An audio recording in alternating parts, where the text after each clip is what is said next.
Солнечное утро в тихом пригороде Гейнсвилла, штат Флорида, резко оборвалось для семьи Андерсон.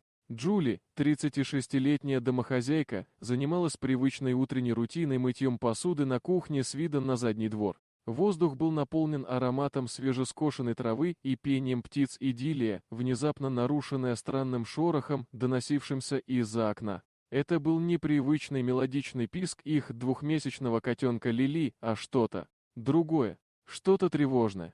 Джули, оставив недомытую посуду, бросилась к окну. Картина, предстающая перед ее глазами, заставила ее сердце остановиться. На лужайке, среди изумрудной травы, извивался огромный питон, не менее 6 футов длиной, настоящий монстр, плотно обвивший своими мощными кольцами крошечное тельце Лили. Котенок лежал неподвижно, его маленькие глазки были открыты, но в них не было жизни, только пустота, застывший ужас. Крики Джули, пронзительные и полные отчаяния, раздались эхом по тихому двору. Ее муж и 2 детей выбежали из дома, лица исказились ужасом. Но первыми на защиту Лили бросился не человек, а верный четвероногий друг семьи Макс и их 4-летний золотистый ретривер. Макс, обычно добродушный и игривый, превратился в яростного защитника.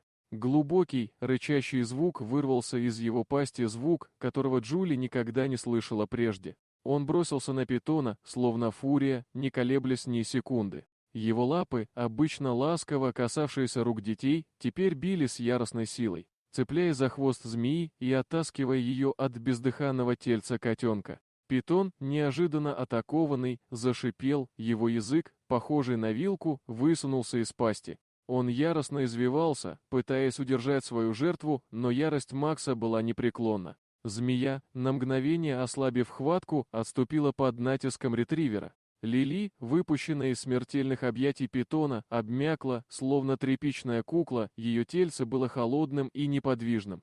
Джули, забыв о собственном страхе, подбежала к котенку. Сердце ее разрывалось от боли, когда она взяла Лили на руки. Дыхание отсутствовало, тело было холодным, как лед. Слезы градом катились по ее лицу. Ее муж, понимая, что каждая секунда на счету, начал делать Лили искусственное дыхание, нежно сжимая ее крошечную грудную клетку 2 пальцами. Макс, продолжая яростно лаять, отгонял питона, шаг за шагом оттесняя его к забору. И вот, спустя 40 бесконечно долгих секунд, из-под лапы котенка вырвался едва слышный вздох. Тоненький, слабый вздох, но это был вздох жизни, дающий надежду. Лили жива. Невероятное облегчение охватило семью. Слезы радости смешались со слезами страха и отчаяния.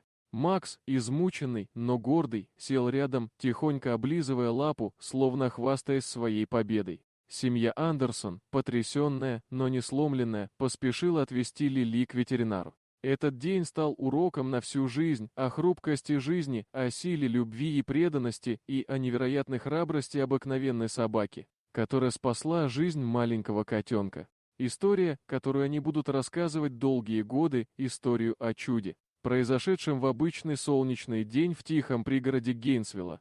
Дорогие друзья, если вам понравилось видео, поставьте лайк, а также подписывайтесь на канал, впереди еще много интересного.